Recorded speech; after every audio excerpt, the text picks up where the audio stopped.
Thanks everyone for joining. Hope all is well. Today we're going to be watching a recording of SB 388.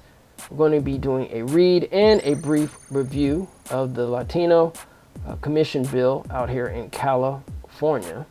The hearing was at a governmental organization committee hearing. So after the recording, we will be right back. Members will now move to file item 10, SB 388, authored by our wonderful chair, Senator Padilla. Feel free to begin. Thank you, Madam Chair and members. I'm pleased to present SB 388 and the Latino Commission. It seeks to establish the California Latino Commission to serve as a powerful tool for policy change and research and advocacy that improves the economic well-being and social mobility of Latinos across our state. 1 in every 4 Latino Americans in this country lives in California, and within the state, we make up 40% of the population. Consistent research shows that Latinos face widespread challenges in California across key issues, including education, housing, health, and economic mobility. In a study conducted by the UCLA Latino Policy and Politics Institute, Latinos were found to have lower levels of educational attainment compared to the state and national averages. 17% of California Latino families live below the poverty line, which is 4% higher than the state average, and more than half of California's workers who are at high risk of being impacted by automation are Latino. Addressing these systemic issues requires the development of a cohesive 21st century agenda for Latino social mobility and economic development. This proposal mirrors existing commissions that we have in California, such as the Commission on the Status of Women and Girls and the Commission on Asian and Pacific Islanders. The Commission will be tasked with making recommendations to the Governor and to the Legislature, developing initiatives, monitoring progress, and tackling disparities. Importantly, it will empower subject matter experts who will have a direct role in shaping the Commission's agenda. The issues Latinos face in California vary across the state, some with more urban challenges and those more commonly found only in rural areas. The Commission will act as a focal point for experts to address the community's diverse needs across the state through its ability to conduct research, develop strategies, and outline recommendations across key issues. It will consist of 9 appointed members, 3 from the Governor, 3 from the Assembly, and 3 from the Senate. The individuals appointed must demonstrate expertise in areas where Latinos are facing disparities, including but not limited to housing, education, STEM, labor rights, public health, and workforce opportunities. Where are my witnesses? Come on up. Sorry, I should have invited you up earlier. Forgive me, Madam Chair. With me today, I have Dr. Amada Armenta, Faculty Director at UCLA Latino Policy and Politics Institute, and Sylvia Gonzalez, Director of Research for LPPI. Following their testimony, I would respectfully ask for an aye vote. Thank you, Senator. We'll now move to any witnesses. Remember, you have 2 minutes. Yes. Thank you. Good morning. Thank you. My name is Dr. Amada Armenta. I'm a faculty member at UCLA and the faculty director of UCLA LPPI, here to share why SB 388 is so important. You know, California has successfully created commissions to elevate the needs of other marginalized communities and address disparities, including commissions on women and girls, AAPI affairs, amongst others.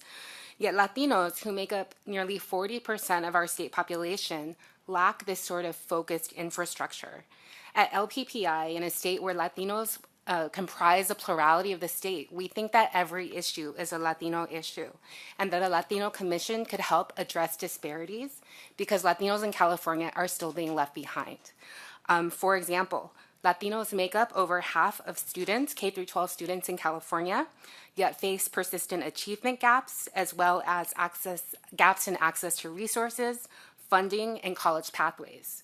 If we think about Latino students in community college, who want to go on to 4-year universities. Only 2% are able to transfer within 2 years. Fewer than 1/3 are able to transfer within 6 years. When we think about Californians with a bachelor's degree, only 14% of all Californians with bachelor's degrees are Latinos. This has tremendous downstream effects in terms of economic mobility, the ability to accumulate wealth and pass it on to your children, the ability to own a home. So when Latinos in California face these kinds of barriers, when they can't achieve their full potential and achieve the California dream that we all strive for, our state suffers. That's why we support SB 388 to establish California's first Latino commission to ensure that the state keeps Latinos front and center because they are so important to the state's future. Thank you.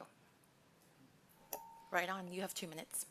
Good morning, Chair Padilla and members of the committee. My name is Sylvia Gonzalez. I am Director of Research at the Latino Policy and Politics Institute, also here to support SB 388. LPPI is California's top research center focused on providing data to inform policy for the state's 15.7 million Latinos. Our support for SB 388 is rooted in the historic opportunity that you're creating here to better understand and to respond to the diverse needs of Latino communities. A Latino Commission would bring together experts to develop targeted solutions to longstanding disparities in our community. LPPI's research has identified persistent disparities that a Latino Commission could help tackle. For example, our data in the recent wildfires in Los Angeles show that Latino jobs were hard hit. Yet Latinos will be central to recovery because we make up 84% of construction workers in Los Angeles County. Many of these workers are all self-employed. They're small businesses that have access to few resources. These workers are already experiencing unsafe working conditions during cleanup and rebuilding efforts that are exposing them to toxic chemicals. So these risks are also made worse by the pre-existing health and environmental disparities in the places where we live, not just where we work. For example, in Latino neighborhoods in Los Angeles, 14% of residents are uninsured compared to just 3% in white neighborhoods. People are exposed to 2 times the amount of diesel pollution, and asthma-related ER visits are also twice as high. These inequities harm Latino communities, not only at work, but again at home. We need intentional policies, and we need an intentional space to be able to address these deep disparities. A Latino Commission will ensure these urgent issues aren't overlooked and that our communities have the support they need before the next health, economic, or natural disaster hits home. For these reasons, LPPI strongly supports SB 388 and urges your vote today. Thank you. Thank you. Are there any other witnesses here in support that would like to state your name, your organization, and your position, please? Good morning, Vice Chair and members. Alejandro Solis on behalf of First Day Foundation, California Human Development, Central Valley Opportunity Center, Inland Coalition for Immigrant Justice, La Cooperativa Campesina de California, and Los Amigos de la Comunidad, all in support. Thank you. Good morning, Cynthia Gomez on behalf of CHIRLA, the Coalition for Humane Immigrant Rights, and strong support. Good morning, Maria Morales on behalf of Hispanas Organized for Political Equality and strong support. Thank you. We'll now move to any witnesses we have in opposition. Seeing none, we'll now bring the discussion back to our members. We have a motion. Any discussion? I have a question. Yeah. Senator Bogue. Hi, good morning. So it's very interesting. Question, when we look at the data for the academic achievement, I'm the vice chair for the Committee on Education here in the Senate. There's been a lot of efforts targeted towards ensuring that we have programs that, especially for first-time generation college-bound students, there's been a lot of effort funding and programs to ensure that these students actually have a shot at attending higher ed or college degrees, whether it's community college, career tech, or UC, CSU. So there's been a lot of efforts in achieving that.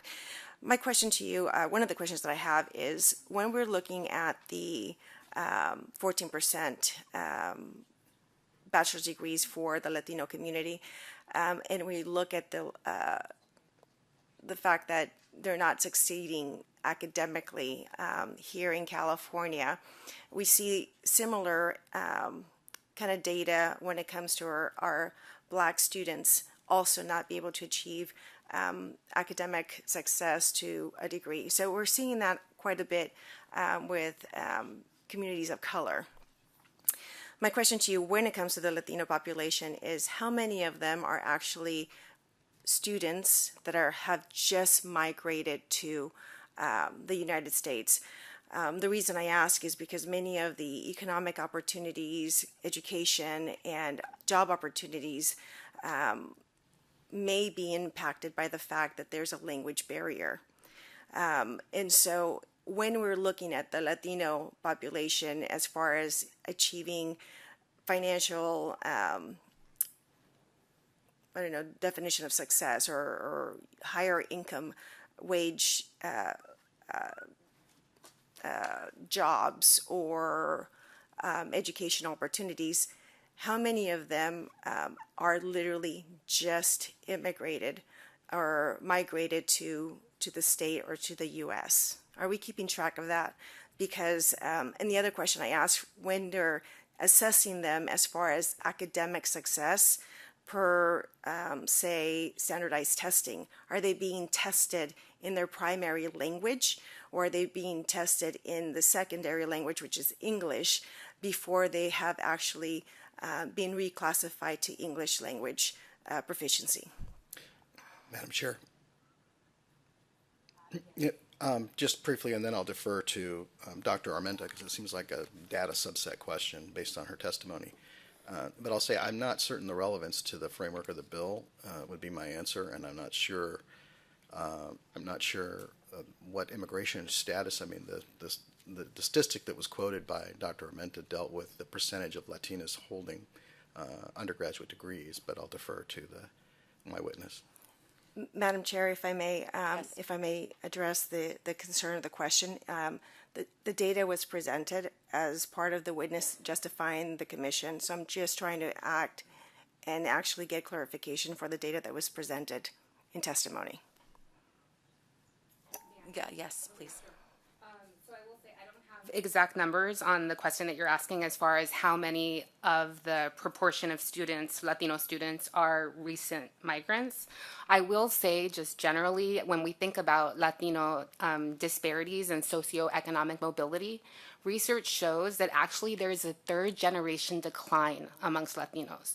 So in other words, for the second generation, they tend to do better than their parents, the first generation who are immigrants. In the third generation, that's not true. The third generation actually does worse than the second generation. So cultural, societal factors may be posing there. The reason I'm asking is that as legislator, it's truly my opinion that we should be working for all Californians. And this is coming from a Latina. This is coming from a Latina Republican who literally believes that I was elected to represent all of my constituents, regardless of race, ethnicity, or economic status. I have an open door policy. And I have reservations that we continue to advocate for certain ethnic groups based on because of economic factors. I think the underlying economic factor where people in general are not successful should be looked at, not necessarily be focused on ethnicity based. And so that's the point the concern that I have right now with creating more commissions based on color of skin or ethnicity, rather than trying to address issues systemically that are based on economic demographics. If we can access or address issues economically in systems that impact people economically, I think all Californians would benefit from that, because we have folks from a variety of different cultural backgrounds, ethnicities, but to have, I can't imagine how many commissions we would have addressing every single ethnicity in our state, rather than just focusing on all Californians, every resident here, regardless of ethnicity, and focus on their economic ability to thrive.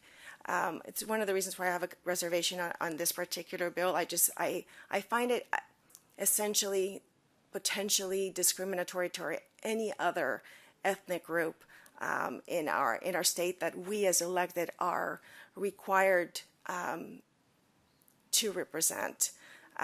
So based on that, I just wanted to get clarification on that, because I do think that we should have that dialogue and that conversation based on data, but also but having a commission based specifically in that would be a concern for me. Madam Chair, I can handle it and close if I can. Yes. If there are We have Senator Archuleta has a question. Thank you, Senator, for bringing this forward.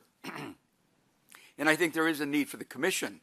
Why is it that these disparities are there? how do we ever bring it to the surface, to bring our dirty laundry, in essence, to the surface? Because California has failed so many, and we have to bring recognition to that failure, and the best way to do it is to investigate. This commission will investigate. It will find out why. And if it's there in our grammar schools or junior high schools or elementary schools, I think it'll expose that. If it's in the fact that we don't have enough medical doctors that speak the language, or the nurses, or the PAs, we don't have librarians that are able to welcome these children to come in and say, I'd like to learn more, because of the disparity. And I think with the numbers that we have, I think we heard 45% across the state of California are Latinos. Granted, there's a lot who don't speak the language as well as they can, but we can do that educationally. But if we don't have the stats, if we can't investigate, if we can't put it on the governor's desk, then we're failing these young men and women who want to achieve, to be the professional, to sit on this dais, because it won't happen because of the fact that I will look across the room, and I said Senator Padilla there. You have Senator Archuleta here.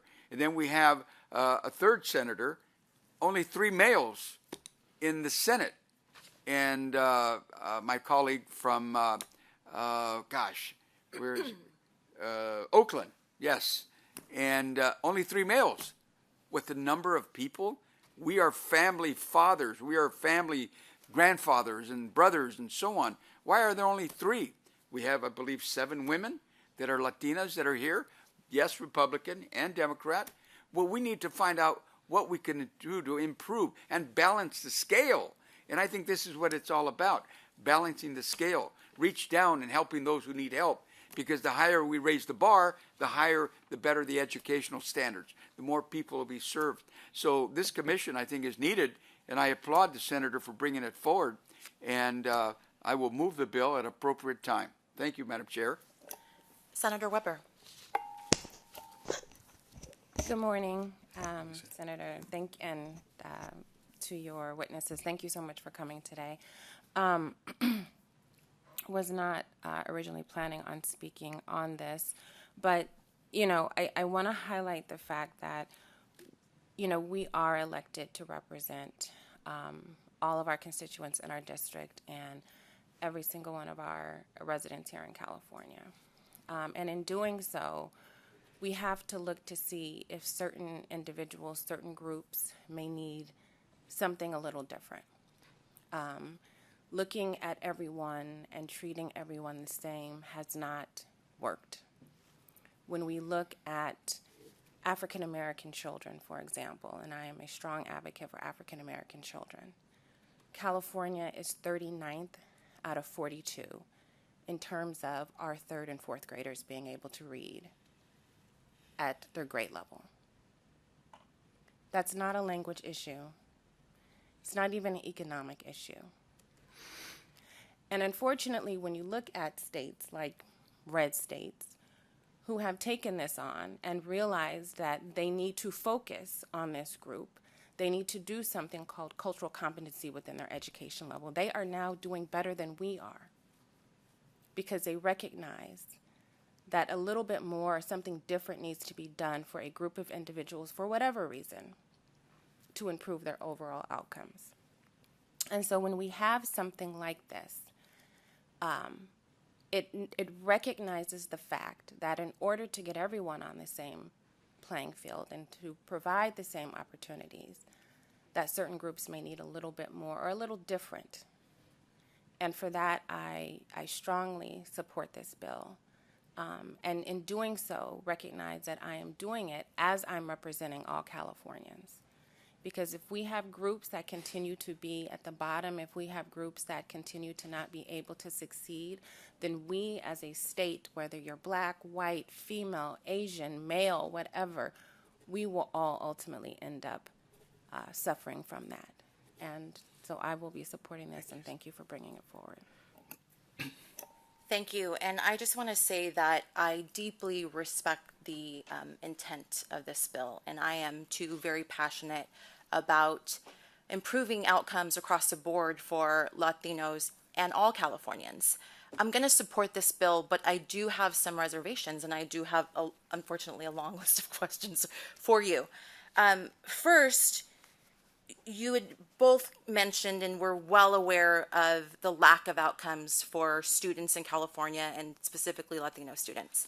And I noticed in your recommendations for the participation in the commission that there's no mention of charter schools.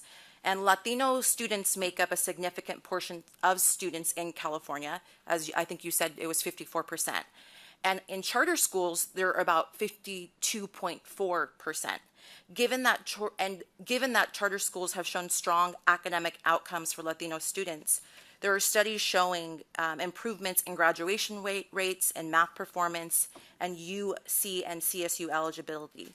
Shouldn't we include charter school representatives in this commission to ensure that their success and challenges are a part of the conversation? And would you be open to adding this representation to the commission? Madam Chair, I reject the premise of the question. I think the language in the bill as drafted points to an area of subject matter expertise. It makes no reference to the composition of the type of district from which they come. The intent of the bill is to make sure that you consolidate appropriate expertise in one place.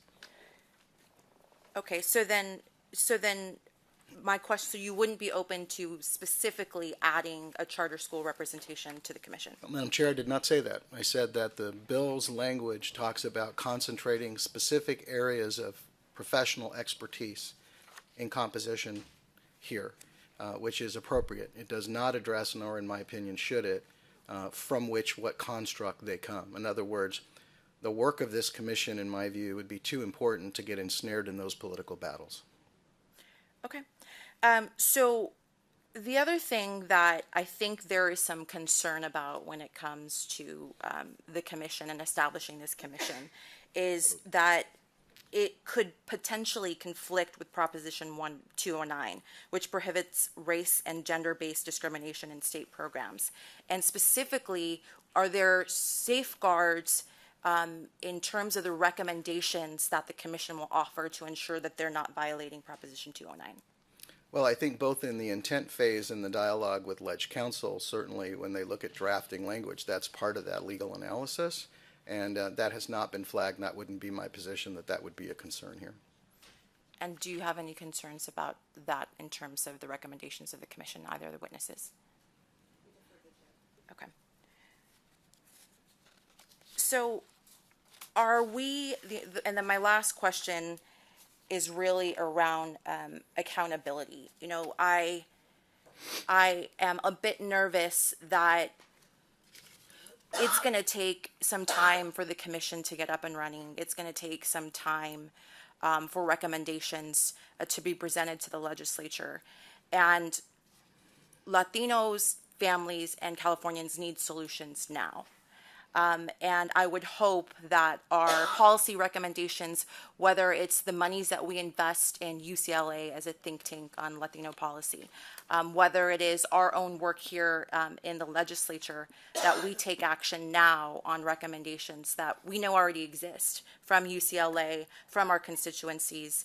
And I do want to ask if you think that this is going to stall our work, our immediate work needed by waiting for recommendations versus moving forward recommendations today. Madam Chair, my view is that this actually improves and focuses the work that needs to be done, which is the point of consolidating in one place many different areas of expertise to focus on a problem. Thank you. And so I have no further questions. Madam Chair, if I may. Yes. So I just wanted to speak up, given that I am a co-author as well on this bill we have before us today. You know, I believe that what has been stated already, the contributions that Latinos have made, whether it's in California's economy, culture, or workforce, we still do face a lot of disparities, especially in my region when it comes to healthcare needs. And I do believe that a commission could provide a much needed platform to further influence state policy, as well as addressing further inequities that exist in order to advance all of our social and economic prosperity and opportunities for all families. And so I certainly look forward to supporting the bill as it moves through the legislative process, and want to thank the witnesses today for your work on this item. Thank you, Mr. Chair. Senator Richardson. Thank you, Madam Chair. I just want to support the comments of colleagues that have been made today regarding SB 388. And actually, I want to commend the author for the idea of doing it as a commission. As you stated, actually, the Women's Commission has been one of the most successful commissions I think the state of California has had over the years when you look at all of the work that they've done. And the fact that you've mirrored it after something that has such a tremendous record, I think is actually quite smart and will hopefully save time, as the chair had asked the question on. One of the things I see is that there's so many different groups sometimes that are coming together to do different things. And so to have a commission, as I'm reading the legislation, that would collectively pull everybody together, I just actually think is a great idea. So I plan on supporting the bill. I will say that in my district, I actually represent a minority-majority district, and certainly we do need venues where individuals can come and collectively work on those issues to address them, so we don't have them going forward. So I'll be joining the author in support of the bill, and look forward to the work of the commission. Thank you for bringing it forward. Senator Wahab. Thank you. I did move this bill. I just want to flag that, as I always say, a minority amongst minorities, and largely an invisible community. I understand why so many people get frustrated when there are organizations created to specifically support one specific community, right? I think it is the right thing to do in the sense that it highlights what are those disparities. And I think you and I have had plenty of conversations where when this commission does their work, it all comes back down to economic issues, right? And I stress this enough because it may be, to Senator Ochoa Bogue's comments of, English as a second language, and to being more culturally competent, and much more. But if parents are working 2 or 3 jobs, if they are moving from rental to rental just because they can't afford to stay in one community, disrupting the child's educational learning at one particular school and moving to another school and another school and another school, we are going to see the outcomes we see today, right? And when we're talking about some of the lowest paid individuals, the lowest on the socioeconomic, let's say, poll, it is largely Black and brown communities, right? And then it is also communities like mine that come from a refugee background, that when they come to this country, they may not speak English, they may come with a lack of education, they may come with a lot of other traumas from war, from escaping a number of different things. So I state that because, yes, creating a commission may take some monetary funds. It may take time before we actually get anything substantial that we can, potentially work on from a legislative perspective. But it also highlights the need of these communities, elevates their voices, and again, I respectfully move the bill. Thank you. Thank you. Senator Padilla, you're welcome to close. Thank you, Madam Chair and colleagues. I appreciate the dialogue and the input and the questions. And I would just emphasize that this approach is common and effective across all sectors. It is consolidation of expertise in one place to work an identified problem, to collate resources and give clarity to those resources, is common in the private sector. It is certainly common in medicine and the professions. It's common in academia, as my good colleague, the Senator Dr. Weber knows. In a clinical setting, if a group of physicians identify a subset of patients that have a unique presentation of problems or issues or syndromes or disease, they will create a consultation panel, a group of other physicians from various expertise that will come together to work that subset, to work that particular presentation of issues, to collate and to focus and to put all that information in one place in order to work that subset of patients and to provide better outcomes. This is common in those settings. It's very effective. And it is the same theory at work here. That does not mean, for example, in a clinical setting, that those physicians are not treating all their patients. It means that they're utilizing a tool and an approach, a systemic approach, to working a problem. And that's what this bill proposes here from a policy, social standpoint. We have clear evidence that shows a subset of our population, a large one, are experiencing a set of issues, and this is a vital potential tool to collate and to combine that expertise in one place to be able to facilitate good policy to that end. And with that, Madam Chair, I would respectfully ask for an aye vote. Thank you. This bill has been moved by Senator Wahab. The motion is due pass to Appropriations Committee. Secretary, please call the roll. Padilla.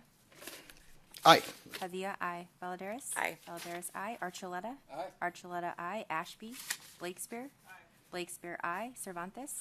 Cervantes, aye. Dally. Hurtado. Jones.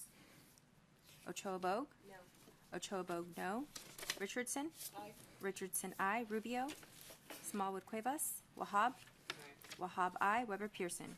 Weber Pearson, aye. Jones, no. Jones, no. That's 8-2 right now. Leave it on. The vote are 8 ayes, 2 noes, and we'll put that on call. All right, so we're going to go ahead and read SB 388 or SB 388, the California Latino Commission Bill. Introduced by Senators Padilla, Cervantes, Hurtado, and Rubio. Principal co-author is Senator Gonzalez.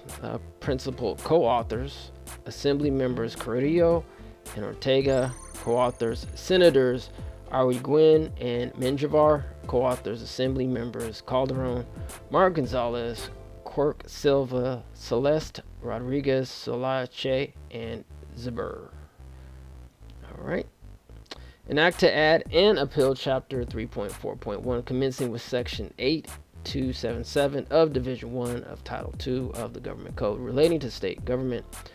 Legislative Council's Digest, SB 388, as amended, Padilla, California Latino Commission. Existing law establishes various advisory boards and commissions in state government with specified duties and responsibilities. The bill would create the California Latino Commission to address the inequities faced by the Latino community in housing, education, economic mobility, labor, and health care. The commission would consist of 9 members who have demonstrated expertise in specified areas, including housing policy and advocacy and economic development. The bill would task the commission with, among other things, collecting and analyzing data, developing recommendations, and monitoring the implementation of state programs and policies affecting the Latino community as specified. The bill would require the Commission to work with other state agencies and to submit an annual report to the governor and the legislature.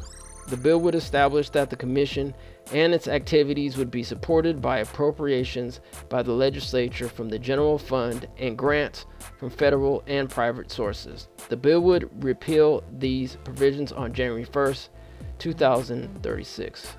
Vote majority, appropriation, no. Fiscal committee, yes. Local program, no.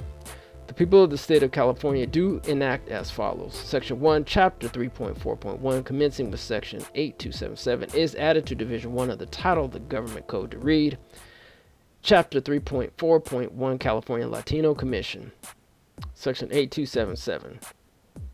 The legislature finds and declares all of the following. A. California's Latino population is a key driver of the state's economy, but it faces significant challenges, particularly in housing, education, labor, and healthcare. The state's housing crisis disproportionately impacts Latinos, with the group facing higher rates of overcrowding, evictions, and homelessness. The crisis exacerbates existing inequalities and undermines the quality of life for many Latinos. Latinos are underrepresented in science, technology, engineering, and mathematics, aka STEM, fields, which are critical to California's economy and the high-paying jobs it provides. Despite an increasing number of Latinos attending institutions of higher education, barriers to obtaining STEM degrees persist. Latino students entering California community colleges are more likely to be placed in remedial courses delaying their academic progress and diminishing their chances for upward mobility. Latinos are more likely to be engaged in precarious, low-wage gig work that often lacks the protections and benefits of traditional employment, while being underrepresented in organized labor unions. Nearly 60% of Latino children in California are covered by Medi-Cal, reflecting the persistent poverty among this group despite California being the wealthiest state in the nation. There is a critical need for a coordinated, comprehensive approach to address these systemic disparities and to create policies that ensure Latinos have equal opportunity to thrive in housing, education, the workforce, and healthcare. 8277.1a. The California Latino Commission is hereby established in state government to address the inequities faced by the Latino community in housing, education, economic mobility, labor, and healthcare. The commission shall consist of 3 members appointed by the governor, 3 members appointed by the president pro tempore of the Senate, and 3 members appointed by the Speaker of the Assembly who shall all have demonstrated expertise in any of the following areas: housing policy and advocacy, education, particularly in community colleges or STEM fields, labor rights and union representation, public health and health equity with a focus on Medi-Cal and poverty, economic development and workforce opportunities for Latinos, environment and climate change, small business and entrepreneurship, K-12 students, any other area deemed appropriate by the commission. All right, just interjection. Looks like the any other area deemed appropriate by the commission is kind of left this thing kind of wide open. Anyway, commission members shall serve for 4-year terms and shall meet at least quarterly to review data, develop strategies, ensure that state policies are effectively addressing the needs of the Latino community. 8277.2. The commission shall have the following powers and duties: collecting and analyzing data regarding the disparities faced by Latinos in housing, education, employment, and healthcare, and assessing the effectiveness of existing state programs and policies in addressing those disparities; developing recommendations to address the housing crisis affecting Latinos with particular focus on affordable housing, eviction prevention, rent control, and policies to reduce homelessness; developing initiatives to increase Latino enrollment and graduation rates in STEM fields in California's public universities, private universities, and community college, including mentorship, financial aid, and support services tailored to the needs of Latino students; promoting policies that increase Latino participation in high-wage, high-tech industries, including the development of apprenticeship programs targeting Latino communities; investigating the low participation of Latinos in organized labor and proposing strategies to increase union representation, collective bargaining rights, and workplace protections for Latinos; working with health agencies to ensure equitable access to health services for Latinos, particularly through Medi-Cal, and developing long-term strategies for reducing poverty and improving the economic mobility of Latino families; monitoring the implementation of state programs and policies affecting the Latino community, tracking progress over time, and reporting findings annually to the governor and the legislature. The commission shall host annual public forums, listening sessions, and town hall meetings across California, particularly in areas with significant Latino populations, to ensure that community members have a direct role in shaping the commission's agenda and priorities. 8277.3a. The commission shall collaborate with the following state agencies in order to achieve its objectives: the Department of Housing and Community Development, the University of California, the California State University, and the California Community Colleges, the Labor and Workforce Development Agency, the State Department of Public Health, the State Department of Education, other state agencies as needed. Each state agency shall provide appropriate and reasonable assistance to the commission as needed in order that it may carry out the purposes of this chapter. The commission may secure directly from any state department or agency information necessary to enable it to carry out the purposes of this chapter. The commission and its activities shall be supported by appropriations by the legislature from the general fund and grants from federal and private sources. A277.5, notwithstanding section 10231.5, the commission shall submit an annual report to the governor and the legislature detailing its work, recounting the resources it needs, and recommending policies for the following year. A report to be submitted pursuant to subdivision A shall be submitted in compliance with section 9795, 827.6. This chapter shall remain in effect only until January 1st, 2036, and as of that date is repealed. Okay, before we get out of here, I wanted to mention a couple of things. It did mention in the bill that there is a sunset date of January 1st, 2036, so they actually do have a timeline for this. 2, who's considered Latino? Because from my understanding, Latinos could be considered different racial groups. Latinos can be considered even Hispanic, even though some Hispanic people don't consider themselves Latinos, and Hispanic itself isn't considered a racial category. If I'm wrong, let me know. Put it in the comments. And also you have different people who may consider themselves Latino that come from other countries, both legally and undocumented or illegal into this country. So, and in particular into California. So there was just a couple things. And also I didn't see a budget analysis as well for this bill. So if anybody is aware of how much this bill is going to cost, let us know. Put it down in the comments. This is going to the appropriations, so hopefully they'll be able to see how much the taxpayers are going to be paying for this Latino commission. Anyway, please like, share, and subscribe, and hit that bell for notifications, and we will see you next time. As always, peace and reparations.